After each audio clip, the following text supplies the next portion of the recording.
What's up, everybody? Welcome to episode number 83 of Week in Review. My name is Sean, and on this week's show, we're going to talk about Blinded by the Light, Batman Arkham Origins. Yes, a video game from 2013 is being talked about on the show this week. We're going to talk about some limited edition Ritz chips, look at the week's new releases, and I'll tell you about the streams happening over on twitch.tv/Shaunosaurus Rex. Blinded by the Light is this week's movie, and it is a very kind and sweet and endearing, heartwarming comedy that I enjoyed a lot more than I thought I would. The trailers, which interested me, but always felt like they were not necessarily like cheesy, but it seemed like it was gonna go a little bit too much to the like art makes people happy side of things. Like if you had a scale that was like person's personal life and problems and how art affects them, and art makes everything happy, I would have guessed it would have slid more to that side. But thankfully the movie doesn't actually slide to the cheesy side too much. After about the halfway point, it becomes a much more personal movie that is a lot more interesting and heartfelt and endearing and engaging than I thought it would be. So it technically would qualify under the like pleasant surprise, but I figured I would like it anyway because I like the music of Bruce Springsteen. The structure of the plot is fairly simple. It's about a Pakistani kid who lives in England who's introduced to Bruce Springsteen, and it kind of pushes him to follow his dreams. And that's the basic plot setup, which allows for one of my favorite things. It's something I've talked about many times on this show, is it allows the character dynamics and the character conflicts to really shine through. And it also talks a lot about how art can be such a positive influence on people. In this case, it's music, but it can also be books, movies, television, actual literal pieces of art, like painted pictures, or photographic pictures. There's a lot of different variations. The term of art is very broad. Technically, what this show is could be considered art because it is a reflection of who I am as a person, which sounds really pretentious, which sounds like that might be kind of my personality, but it's actually not. It actually took quite a bit of time before Javid, the main character, even listens to Bruce Springsteen, and I thought that was really interesting, but it works out so well because we understand the characters and we understand the family dynamics and we understand all of that stuff before he makes this change into like, I really want to follow my dreams and this is what inspires me to do that. And everything about this movie just feels like it's real. It feels like it works. It feels like it makes sense, and the world is built in such a way that like it's just it everything feels natural. Like you're watching these kids who are 16 to 18 years old recite these song lyrics that don't really necessarily fit the flow of the conversation. They definitely stand out, but it makes sense and it works because I'm a person who loves Napoleon Dynamite or loves Me With How You Use Catch Frost the Foxes, and how I express my love for those things is I quote Napoleon Dynamite all the time. Or my MySpace headline was my life's a cup of sugar borrowed before time began and forgot to return. And admittedly, like looking back on that now, it seems a little embarrassing, a little heavy-handed, a little ham-fisted. But in the moment, in the time, like it means so much to me, and that's how it it translates into these characters. It means so much to them, and it's how they're expressing themselves, and it just feels so right. So even if you're sitting in the theater like me, and you're like, man, this is that you just quoting these song lyrics is like a little weird. It's like that it fits so perfectly in the way of this art affecting you. It asks the question of what does art do to push someone to pursue their dreams, and then how does that affect the family dynamic in the group that we're working with. And I thought it was a really interesting question. I like the way it worked out really well.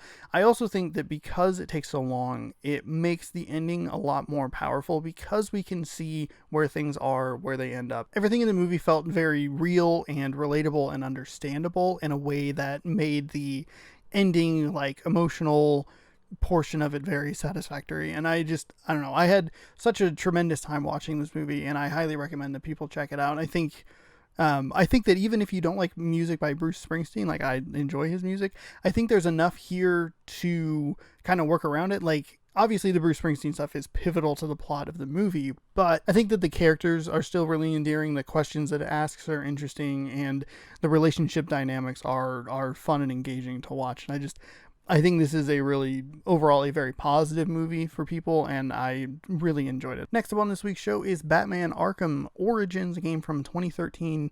Yes, that is the correct date, 2013. And yes, I am aware that it is August of 2019, and I'm talking about a game from 6 years ago.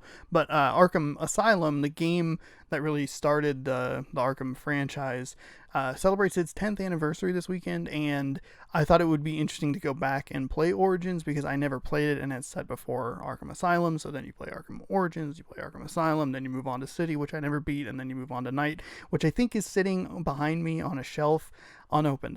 I know I own it, but I don't think I ever opened it. Arkham Origins is a weird game in the context of the Arkham franchise. It's developed by a different developer. Arkham Asylum, Arkham City, and Arkham Knight are all developed by Rocksteady. Arkham Origins is developed by WB Montreal. And the interesting thing about this game is it's always been kind of viewed as a lesser entry in the franchise. It seemed like after 2011's Arkham City that WB Games wanted to make the Arkham franchise a bi-yearly sort of occurrence, but this game is kind of the reason why you don't do that, because it's not nearly as good as Arkham Asylum. I'm finding myself much more frustrated while playing this game and less interested in the story. The story setup of this game is really simple. Black Mask has put a $50 million bounty on Batman, who is still pretty early in his career, and he's doing that thing where Commissioner Gordon doesn't really trust him, but Commissioner Gordon still can't get the upper hand on him, and the police don't really trust him or know what he's doing. So there's that like kind of really drawn out and overdone dynamic. And then like 8 different assassins show up to try and claim the $50 million bounty, but none of this really matters because it turns out that, spoiler alert, Black Mask isn't actually Black Mask, it's the Joker. And that's where my enthusiasm for this game really starts to take a turn. We have seen the Joker and Batman fight so many times. In fact, 3 of these 4 Arkham games, not including the Blackgate game because that's a very different style of game, 3 of them now deal with Batman fighting the Joker. It's overdone. Like we're good. Like fine, we've dealt with this before. We don't need to see it. And what sucks doubly is Black Mask is a villain that I don't really know anything about, and they bring in a bunch of weirder villains that I hadn't really heard of, including Copperhead and the Mad Hatter. And so this game takes this really interesting concept of, what do we do if we put Black Mask in charge, and then what if we just bring in 8 like semi-well-known to obscure villains to battle it out with Batman, and how do we implement that in the game? But they don't do anything with that because they decide that they just want to tell another Batman versus Joker story for the umpteenth time and the 3rd time in this franchise. And that's like, that kind of sucks. So already, like, I'm not interested in the story, so it's hard for me to want to continue. On top of that, the gameplay that I feel like I'm actually pretty good at when I play Arkham Asylum, I'm really struggling with here in Arkham Origins. This game was made 4 years after Arkham Asylum, which means that the technology got better and it seems like they can get more enemies on screen, but what that leads to is much longer fights with higher chances for you to die, and it seems like the counter timer that goes off above their head, it's like little like blue lightning bolts or whatever, it seems like that is like a little bit shorter, and the animation to try and take out thugs on the ground, which is done by pushing RT and Y, takes a little bit too long to initiate. So then you're getting extra shots in, and criminals aren't going down as quickly because you can knock 6 people on the ground, and then some dude comes trudging in and gets a hit on you, which interrupts the animation that you're trying to do on the guy on the ground, causing damage. And it's a weird snowball effect of like, there's a bunch of enemies, the animations are either too long or too short in some cases, resulting in additional hits, more damage, additional deaths, which means that I have to replay sections of the game that I didn't really want to play in the first place because I'm not really engaged in the story.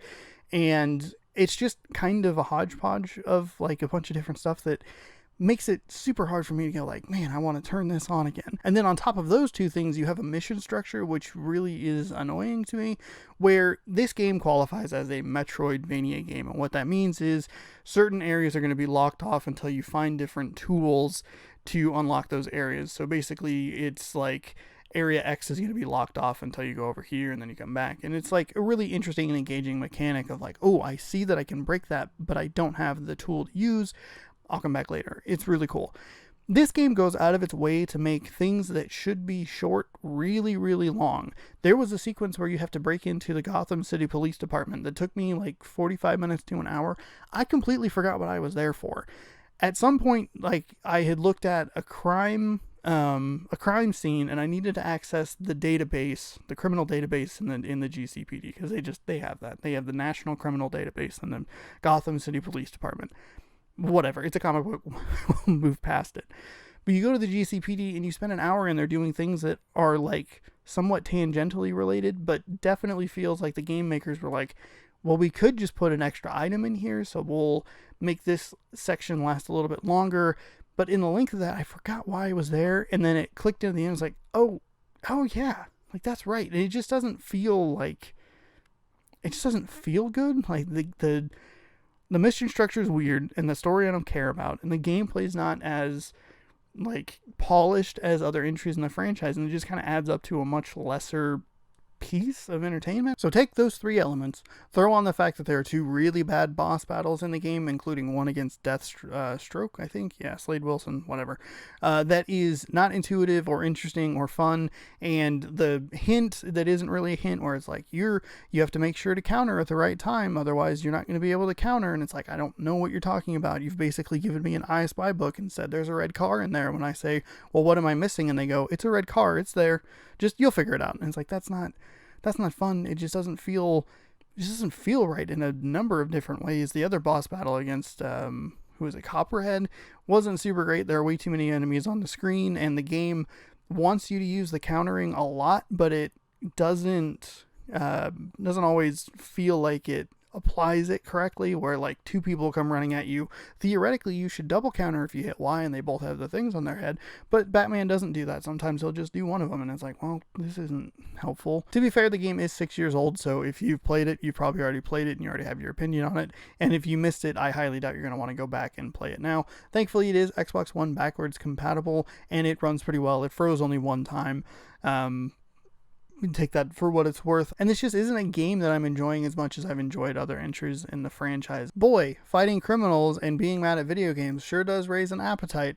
Thankfully, this week we have a limited edition item to help us with that problem. Ritz released a limited edition buffalo flavor of their Crisp and Thins, which I think used to be called Ritz Chips. At this point, I can show you the bag. I'm scared to move it too much because these are really bad bags. They're the Crisp and Thins limited edition, actual limited edition. The other ones have just been like new items. And I think these used to be called Ritz Chips because of the way the bag is styled, but for some reason they're called Crisp and Thins. I don't know, maybe they're two different things. I'm not sure, but it said limited edition on it, and I like buffalo flavor, so we'll give them a shot. And I'm not going to do the thing that I normally do. I'm going to open them and then cut to where they're already open, because the bag is really crinkly and like extra annoying. Most of the time I'm like, it's not that big of a deal. These are really bad. When I was opening the bag, they kicked me in the face with their buffalo flavor, which is a good sign because I like buffalo flavor. Ooh, that was too much of a whiff. That was a lot of buffalo. Oh boy, that goes right in there, doesn't it? So here we have them. The Thin and Crisps, that's what they look like, in case you were curious. Let's try them out. Smell very buffalo-y. They're already all over my fingers.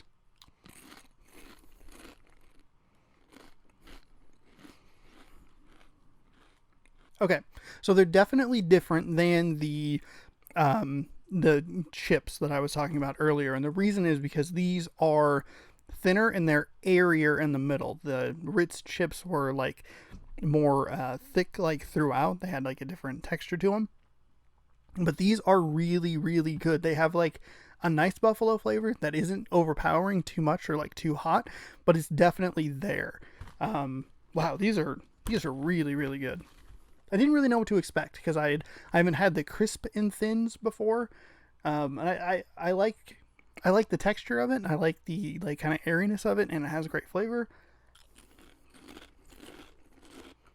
Hell yeah!